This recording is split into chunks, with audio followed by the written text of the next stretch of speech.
Para po sa akin, ang nararamdaman ko po ngayon parang binagsakan ng langit at lupa na parang ang sakit sa pakiramdam. Kasi sa totoo lang, baka sabihin naman po ng iba na binayaran kami. Wala po. Kusa po talaga kaming pumunta dito. Kahit nga yung asawa ko, pina-absent ko lang sa trabaho para lang po makapunta kami dito. Kasi paminsan-minsan lang po itong ganitong opportunity na ipinaglalaban po namin si Duterte. Kasi sa pamumuno po niya, nakita ko yung malaking pagbabago na ang daming takot sa kanya. Pero ngayon, bumalik na naman ang droga. Nagsikalat, mga adik, nang-aabuso.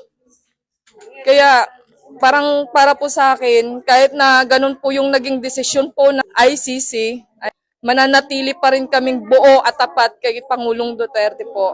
Yun lang.